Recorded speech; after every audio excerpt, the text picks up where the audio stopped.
जय हिंद दोस्तों, जय हिंद बच्चों। कैसे हो आप सभी? आप सभी का स्वागत है मिस्टर एग्रीकल्चर एकेडमी के ऑनलाइन प्लेटफॉर्म पर। साथियों, आज हम मिले हैं नए सेशन में और नए सेशन में नए टॉपिक पे आज हम करेंगे बात। और साथियों, जिस टॉपिक के बारे में आज हम रीड करेंगे वो एक इंटरेस्टिंग सा टॉपिक वो रहेगा पशुओं में होने वाले रोग। देखिएगा साथियों, लास्ट जो अपनों ने क्लास पढ़ी पशु औषधियां, आप सभी ने खूब अच्छे कमेंट किए, खूब उसको प्यार दिया भी। हाँ ठीक है, बहुत अच्छा कंटेंट है। और देखो, मैंने उस क्लास में भी बोला था कि एक क्लास एक क्वेश्चन पक्का, इस तरीके का कंसेप्ट अपनाते हुए चलेंगे। और आपको ये भी पता है कि जो पशुओं के रोग हैं उनसे कम 2 क्वेश्चन है वो हमारे एग्जाम में आने हैं। और जब श्योर है भी क्वेश्चन आएगा तो क्यों ना अपने इस टॉपिक को बहुत अच्छे से तैयार कर लें साथियों। चलो पढ़ते हैं हम। और आज का जो टॉपिक रहेगा वो पशुओं में होने वाले रोग हैं। चलो स्टार्ट करें। देखिएगा, यदि हम बात करें कि हमारे सिलेबस में कौन कौन से रोग हैं, क्या चीज है, तो आपको याद रखना है साथियों। क्या चीज याद करोगे कि हमें जिन रोगों के बारे में पढ़ना है वो कौन से हैं। वो ये देखो, एक तो है हमारे सिलेबस में जीवाणु जनित रोग। कौन कौन से? एंथ्रेक्स, लंगड़ी, थनैला, गलगोंटू। एक बार मेरे साथ दोहराएंगे, एंथ्रेक्स, लंगड़ी, थनैला, गलगोंटू। ठीक है, ये हमारे सिलेबस में जो जीवाणु जनित रोग है वो है। ठीक है, देखिए उसके बाद में हमारे सिलेबस में है वायरस जनित, विषाणु जनित जो रोग है वो कौन से हैं? पशु प्लेग और खुरपका, मुंह पका, जिसे हम एफएमडी के नाम से जानते हैं, और पशु प्लेग को रिंडर पेस्ट के नाम से हम जानते हैं। इसी तरीके से प्रोटोजोआ जनित हम देखते हैं टिक फीवर और सर्रा, और चयापचयी रोग देखते हैं कौन सा? Milk fever. ठीक है, अब देखो बहुत बार तो ऐसा होता है कि हमसे इस तरीके से क्वेश्चन आ जाता है, आपने भी देखा होगा कि खुरपका, मुंह पका या पशु प्लेग, है ना, किससे होने वाला रोग है? जीवाणु जनित है, विषाणु जनित है, इस तरीके से। तो अपने को सबसे पहले अच्छे से यही ध्यान रखना है कि जीवाणु जनित कौन कौन से हैं। तो एंथ्रेक्स है, अच्छे से याद रखना, लंगड़ी, थनैला, गलगोंटू।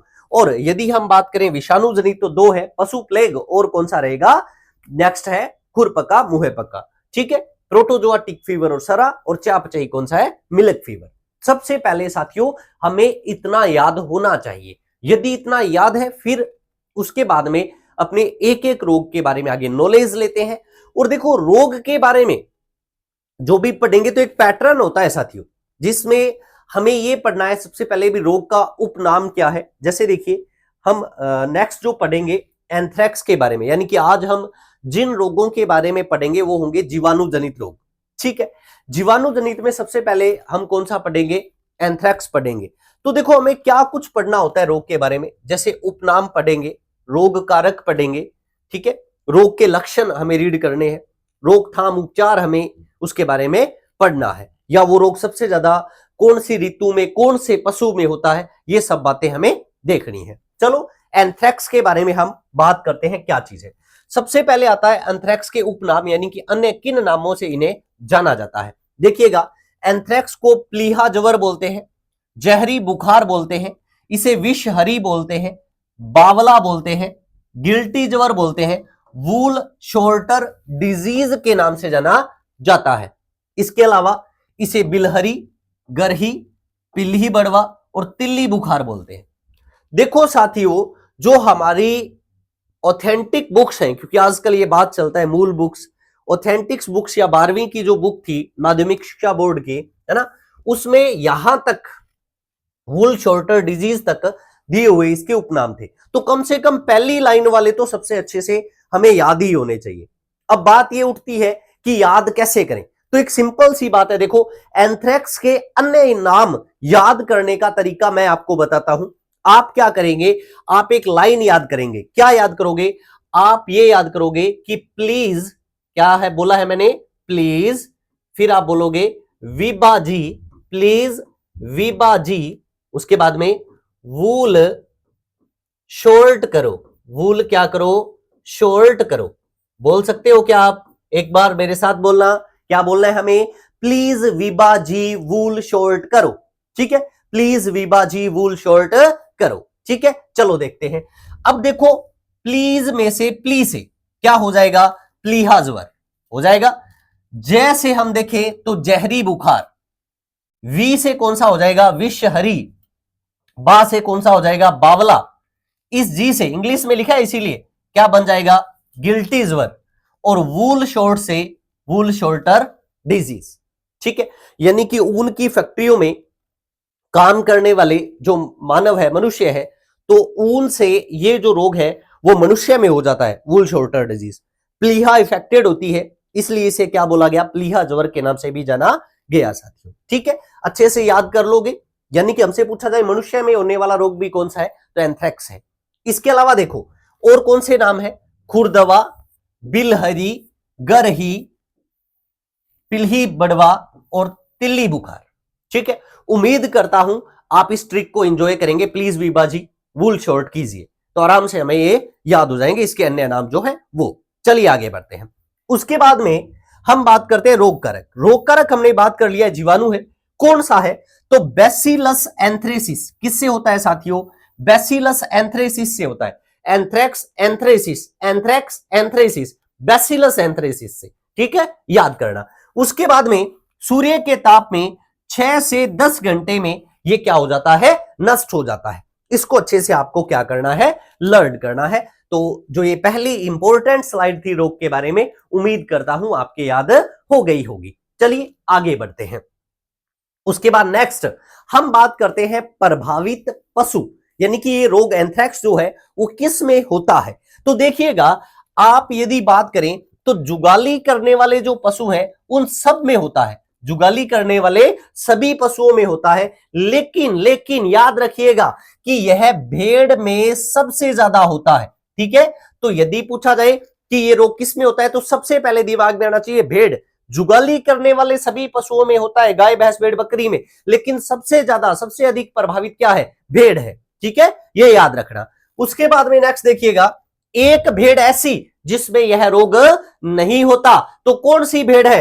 तो वो है अल्जेरियन भेड़। कौन सी भेड़ है? अल्जेरियन भेड़ में सबसे ज्यादा होता है, लेकिन एक ऐसी भेड़ जिसमें नहीं होता, वो कौन सी है? अल्जेरियन भेड़। कौन सी है? अल्जेरियन भेड़ है। नेक्स्ट देखिएगा, उसके बाद में ध्यान रखना, मुर्गियों में कभी नहीं, यह रोग मुर्गियों में कभी नहीं होता है, याद रखना। और ये चीज क्लियरली हमने बात कर ली है कि ऊन के माध्यम से मनुष्य में भी फैलने वाला ये रोग है। ओके, इसे अच्छे से लर्न कीजिएगा। चलो आगे बढ़ते हैं। उसके बाद में है उद्भवन का लक्षण प्रकट होने में लगने वाला समय। उद्भवन काल तो 1 से 5 दिन। एंथ्रेक्स का उद्भवन काल 1 से 5 दिन है। और समय यानी कि यह रोग किस ऋतु में सबसे ज्यादा होता है? तो यह रोग ग्रीष्म ऋतु में सबसे ज्यादा होता है। इस बात को अच्छे से हमें क्या करना है? लर्न करना है साथियों। चलिए आगे बढ़ते हैं। उसके बाद में है लक्षण, है ना भी। इस रोग यानी कि ये रोग है तो हमें पता कैसे लगेगा? सिम्टम्स क्या है, लक्षण। तो देखिएगा 3 अवस्थाएं हैं इसकी। ठीक है, पहली अवस्था है अति तीव्र, फिर तीव्र, कुछ तीव्र, ये 3 अवस्थाएं हैं। तो अति तीव्र अवस्था में क्या होता है? आपको मेन की फैक्ट दिमाग में रखने हैं। ठीक है, अति तीव्र अवस्था में क्या होता है? देखिए, मुंह, नाक, मलाशय से रक्त मिला हुआ झाग स्राव निकलता है। यानी कि पशु के शरीर के जो प्राकृतिक छिद्र है, चाहे वो मुंह है हो, चाहे नाक हो, चाहे मलाशय हो, उनमें से रक्त मिला हुआ झाग जैसा जो पदार्थ है वो निकलता है। तो प्राकृतिक छिद्रों से बोलिए, नाक मुंह है, इस तरीके से बोलिए। ठीक है, इस चीज को याद करना। इसके अलावा यानी कि लक्षण क्या हो गया? भी रक्त मिला हुआ झाग जैसा स्राव निकलना, इसका एक लक्षण हो गया। तीव्र अवस्था में और क्या होता है? तेजी से पशु सांस लेता है, कांप कर धड़ाम से जमीन पर गिरता है और कुछ समय में उसकी क्या हो जाती है? मृत्यु। तो एंथ्रेक्स का लक्षण क्या है? प्राकृतिक छिद्रों से झाग युक्त पदार्थ निकलना। ठीक है, और बढ़ते हैं। उसके बाद में देखिएगा दूसरी अवस्था है तीव्र अवस्था। इसमें क्या होता है भी? मुंह है, नाक, आंख की जो श्लेष्मक झिल्ली होती है वो नीलापन लिए हुए लाल हो जाती है। एक लक्षण प्राकृतिक छिद्रों से स्राव, दूसरा लक्षण श्लेष्मा झिल्ली का नीलापन लिए हुए क्या होना? लाल होना। ये इसका क्या हो गया? दूसरा लक्षण। तीव्र अवस्था में। और क्या चीज है, टेम्परेचर हो जाता है 106 डिग्री सेल्सियस, यानी कि देखो कोई भी रोग होता है तो शारीरिक टेम्परेचर, जो शरीर का तापमान है वो बढ़ जाता है, ठीक है। तो टेम्परेचर कितना हुआ, 106 डिग्री सेल्सियस। उसके बाद में देखो खूनी दस्त, वही ठीक है, रक्त मिला हुआ स्राव पदार्थ निकल रहा है। नाड़ी गति व श्वास क्या हो जाता है, तीव्र हो जाता है। और इस अवस्था में उसमें देखो कुछ ही समय में मृत्यु, लेकिन इस अवस्था में क्या है, 24 से 48 घंटे में, यानी कि 1 से 2 दिन में क्या हो जाती है, मृत्यु हो जाती है, ठीक है। इस चीज को याद रखिएगा। इसके बाद में देखो एक इंपॉर्टेंट पॉइंट कि मरने के बाद यदि पशु की प्लीहा को देखा जाए तो आकार बड़ा हुआ होता है, यानी कि प्लीहा इफेक्ट हो रही है, इसलिए इसे क्या बोला जाता है, प्लीहा ज्वर कहा जाता है, ठीक है साथियों। चलिए आगे बढ़ते हैं। उसके बाद में नेक्स्ट देखिएगा, कुछ तीव्र अवस्था, तीसरी अवस्था है कुछ तीव्र अवस्था। इसमें देखो क्या होता है, तो जनरली ये है कि मुंह नाक से रक्त युक्त स्राव, वही बात हो गई। एक जो लक्षण था पहला जो अति तीव्र अवस्था में हमने पढ़ा था। दूसरा देखिए तेज बुखार, ठीक है, सभी अवस्थाओं में हमने देखा है। भूख में कमी, यानी कि यदि पशु का स्वास्थ्य ठीक नहीं होगा तो ये जनरल सा इंपैक्ट होता है कि कोई भी पशु का यदि स्वास्थ्य खराब होता है तो सबसे पहला लक्षण ये होता है कि वो खाना पीना क्या करता है, छोड़ देता है, ठीक है। इसके अलावा देखो जुगाली करना बंद, ओके, पेट फूल जाता है और कोख में सूजन आती है, कोख में क्या आ जाती है, सूजन। और इस कंडीशन में 2 से 6 दिन में क्या हो जाती है, मृत्यु हो जाती है। तीव्र अवस्था में क्या हुआ था बताओ, यानी कि कुछ समय में मृत्यु। फिर हमने बात कुछ अति तीव्र में कुछ समय में मृत्यु, तीव्र अवस्था में 2 दिन के लगभग मृत्यु, और जो कुछ तीव्र अवस्था है उसमें 2 से 6 दिन में क्या हो जाती है, मृत्यु हो जाती है, ठीक है। चलो आगे बढ़ते हैं। याद रखिएगा एकमात्र, ये बहुत ही इंपॉर्टेंट लाइन है, बहुत बार एग्जाम में क्वेश्चन आता है कि एकमात्र रोग जिसमें जो शव है, जिसमें जो शव है, ठीक है, याद रखिएगा, जिसमें शव का पोस्टमार्टम नहीं किया जाता, और ये क्वेश्चन पेपर में पूछा जाता है। ये बात आपको अच्छे से ध्यान में रख लेनी है ना। अच्छे से आप क्या करोगे, ध्यान में रखेंगे किस रोग में जो शव है उसका पोस्टमार्टम नहीं किया जाता, तो याद रखिएगा वो कौन सा रोग रहेगा भी, वो रहेगा आपका एंथ्रेक्स। कौन सा रहेगा, एंथ्रेक्स रहेगा, एंथ्रेक्स रोग रहेगा, ठीक है। क्लियरली इसको याद कर लीजिएगा, हो जाएगा याद अच्छे से। चलिए आगे बढ़ते हैं, तो इसको याद कर लीजिएगा, शव का पोस्टमार्टम नहीं। चलो आगे बढ़ते हैं। उसके बाद नेक्स्ट देखिएगा उपचार, ठीक है।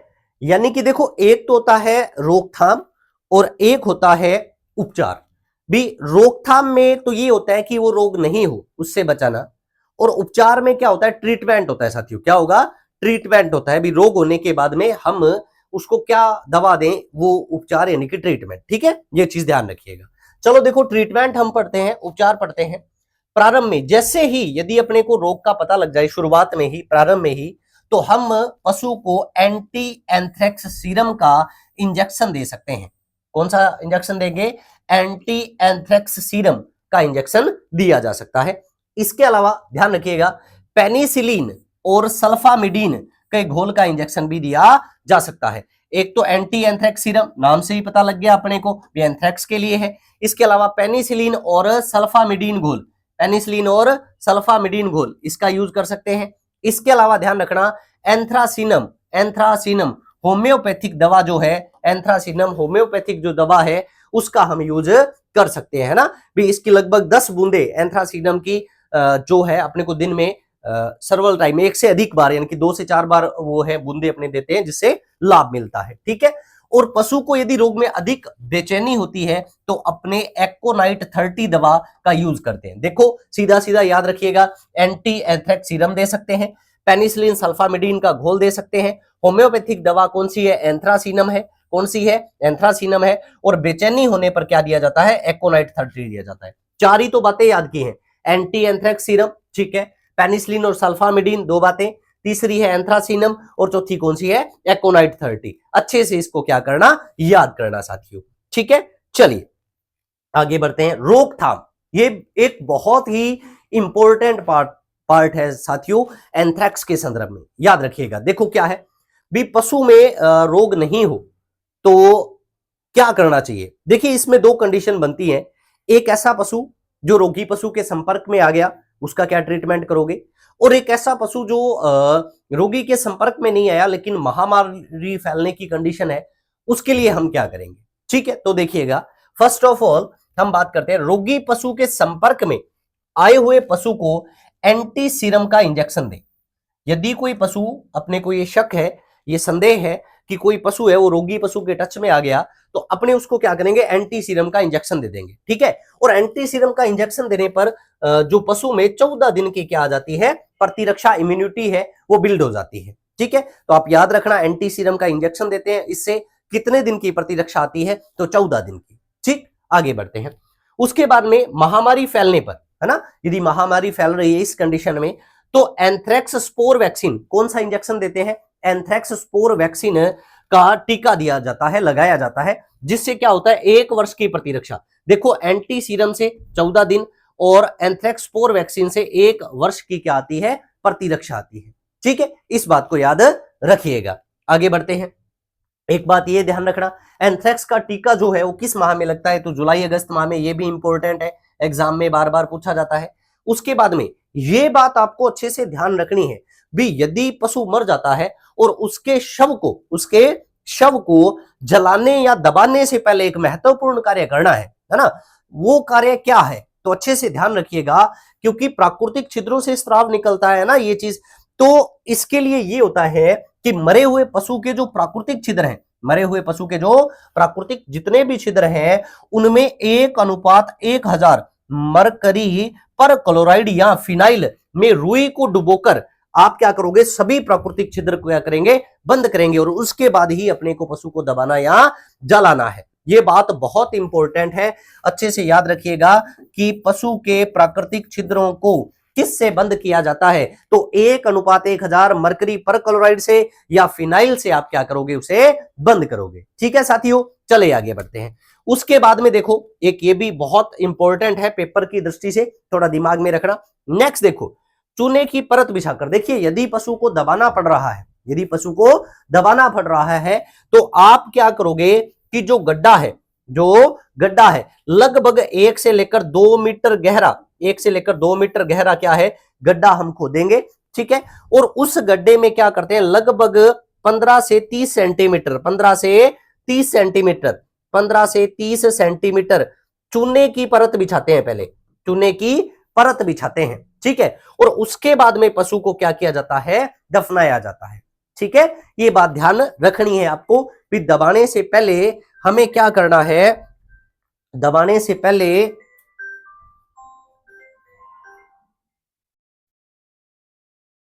पहले हमें क्या करना है, चूने की परत बिछा के फिर दबाना है। फिर भी देखो इस कंडीशन में ये होता है भी, कई बार जो केंचुए होते हैं, है ना, कई बार जो केंचुए वगैरह होते हैं वो क्या करते हैं, एंथ्रेक्स के जो जीवाणु या स्पोर्स जो है उनको ऊपर सतह पर लाके छोड़ देते हैं ना, एक ये लॉस होता है दबाने का, ये चीज ध्यान रखिएगा। चलिए आगे बढ़ते हैं। उसके बाद में नेक्स्ट रोग है जो BQ है, ब्लैक क्वार्टर लंगड़ी जिसको बोलते हैं।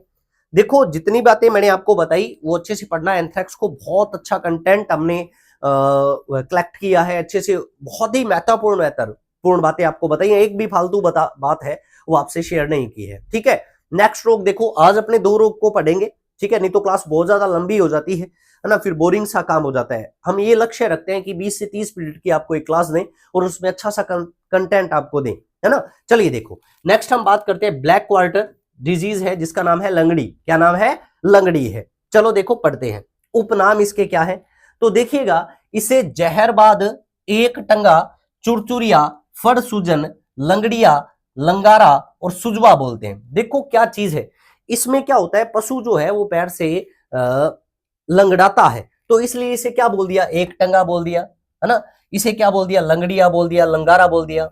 ठीक है, और जो पशु के शरीर के भाग है वहां पे सूजन आती है, तो इसे सूजवा बोल दिया, फड़ सूजन बोल दिया, और सूजन को दबाने से चुरचुर की आवाज आती है, इसलिए क्या बोल दिया, चुरचुरिया बोल दिया। अब एक महत्वपूर्ण बात देखो, इसका नाम क्या है, जहरबाद है। क्या नाम है, जहरबाद। और एक आप गौर कीजिए, एंथ्रेक्स का नाम क्या है, जहरी बुखार। याद रख पाओगे, अच्छे से याद रखना है, जहरी बुखार तो किसका नाम है, एंथ्रेक्स का नाम है, लेकिन जहरबाद कौन सा नाम, जहरबाद ये किसका नाम रहता है, ये लंगड़ी का नाम है। किसका नाम है, लंगड़ी का नाम है। आगे बढ़ते हैं। उसके बाद में प्रभावित पशु क्या है, प्रभावित पशु वो क्या है, गाय। प्रभावित पशु क्या है, गाय। जैसे हमने बात की थी एंथ्रेक्स, एंथ्रेक्स सबसे ज्यादा किस में होता है, भेड़ में, वैसे लंगड़ी किस में होता है, गाय में होता है, याद रखिएगा। चलिए उसके बाद में 1 से 3 वर्ष के पशुओं में प्रकोप, 1 से 3 वर्ष के यानी कि जो कम उम्र के पशु हैं उनमें ज्यादा प्रकोप होता है, यानी कि 6 से 18 माह के बछड़े में ज्यादा फैलता है, कम उम्र के पशुओं में ज्यादा होता है, याद रखिएगा। उसके बाद में समय किस ऋतु में सबसे ज्यादा होता है, जैसे एंथ्रेक्स था वो ग्रीष्म ऋतु में सबसे ज्यादा था, उसी तरीके से ये किस में होता है, वर्षा ऋतु में होता है। किस में होता है, वर्षा ऋतु में। पहले वाला याद रखना, पहले नंबर पे हमने एंथ्रेक्स पढ़ा है, दूसरे पे कौन सा पढ़ रहे हैं, हम पढ़ रहे हैं लंगड़ी। तो याद रखना है पहले वाला कौन सी ऋतु में, ग्रीष्म में, दूसरे वाला कौन सी ऋतु में, वर्षा ऋतु में। उसके बाद में देखिए उद्भवन काल, तो 1 से 5 दिन, पहले वाले के भी 1 से 5 दिन थे, इसके भी 1 से 5 दिन है। उसके बाद में रोग कारक जीवाणु है, उसका बैसिलस एंथ्रेस, बैसिलस एंथ्रेसिस था, इसका कौन सा है, तो कोलिस्ट्रीडियम सोबियाई और कोलिस्ट्रीडियम सेप्टिक है।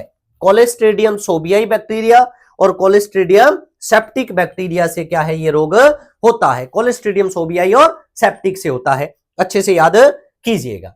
इसके बाद में लक्षण देखिए, एंथ्रेक्स में जो है 106 डिग्री तक टेम्परेचर चला जाता है शरीर का, इसमें जो टेम्परेचर है वो 107 से 108 डिग्री तक चला जाता है, ठीक है, ये बात याद रखना। उसमें कितना है, 106 डिग्री फ़ारेनहाइट, ठीक है, इसमें कितना है, 107 से 108 डिग्री फ़ारेनहाइट में जाता है, थोड़ा ध्यान रखना, यदि कुछ मैंने शब्द इधर उधर बोल दिया हो तो याद रखना फ़ारेनहाइट में। उसके बाद में देखो इसमें होता है क्या, पशु के अंगों में सूजन का आना, और सूजन को दबाने पर सूजन में चरचराहट की आवाज आती है, ये मैंने आपको बताया था भी, अंगों में सूजन आ जाती है और सूजन को जब अपने दबा के देखते हैं तो उससे चरचराहट की क्या आती है, आवाज आती है, इसलिए इसे क्या बोला जाता है, चुरचुरिया बोला जाता है। इसकी एक और खास बात है सूजन की, कि सूजन पहले क्या होती है, गर्म होती है, हाथ लगाने पर फील होता है कि गर्म है और उसमें से दर्द होती है, और बाद में क्या होता है कि वो सूजन ठंडी हो जाती है और दर्द रहित हो जाती है, उसमें से दर्द होना बंद हो जाता है, ये बात याद करना।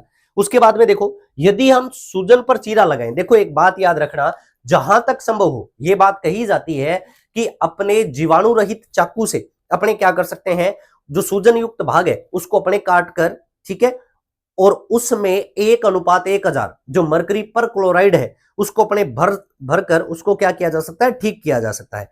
लेकिन देखो एक बात याद रखनी है कि जहां तक संभव हो अपने को चीरा नहीं लगाना है। ऐसा करने से, चीरा लगाने से क्या होता है कि जो जीवाणु है वो वायुमंडल में फैल जाते हैं, जिससे रोग के फैलने की जो संभावना है वो ज्यादा रहती है, ठीक है, इस बात को याद रखना। तो अब अपनी बात करते हैं भी, यदि सूजन पर चीरा लगाएं तो हमें काले रंग का झागदार खून निकलता हुआ दिखाई देगा और जिसमें से सड़े हुए मक्खन की गंध आती है, ठीक है, और जो पशु है वो पिछली टांगों से क्या करता है, लड़खड़ाता है। ये इस रोग के क्या है, लक्षण, पिछली टांगों से लड़खड़ाना, सूजन, चुरचुर की आवाज और 107 से 108 डिग्री फ़ारेनहाइट जो टेम्परेचर है, याद कीजिएगा। नेक्स्ट उसके बाद में उपचार, तो इसके उपचार में हम क्या कर सकते हैं साथियों, तो ध्यान रखिएगा, एंटी-BQ सीरम का इंजेक्शन दे सकते हैं, देने पर 15 से 30 दिन की इम्यूनिटी आ जाती है। और प्रारंभिक अवस्था में जो प्रौढ़ पशु है उसे अपने लिए अपने प्रोकेन, पेनिसिलिन अथवा ओमनासिलिन, प्रोपेन, क्रिसफोर, साइक्लोपेन इसका इंजेक्शन दे सकते हैं, ठीक है। तो ये जो है वो इसके अपने जो उपचार है वो कर सकते हैं, क्लियर। तो आप अच्छे से याद रखिएगा, एक एक बात को समझने की कोशिश कीजिएगा। अपने नेक्स्ट आने वाले 2 सेशन में इस टॉपिक को पूरा अच्छे से, यानी कि लगभग 3 सेशन लगेंगे और एक एक बात अपने रोग, जो पशु रोग है उसको कंप्लीट कर पाएंगे। तो आज की क्लास में, आज के सेशन में इतना सा। थैंक यू वेरी मच, मिलते हैं नेक्स्ट सेशन के साथ। ध्यान रखिएगा साथियों, यदि आपको सेशन अच्छा लग रहा है तो मेन कमेंट बॉक्स में अच्छे अच्छे कमेंट करें, वो हमारे लिए मोटिवेशन है, और आप अपने साथियों के साथ इस सेशन को साझा करें। थैंक यू वेरी मच, मिलते हैं नेक्स्ट सेशन के अंतर्गत। धन्यवाद आप सभी साथियों का।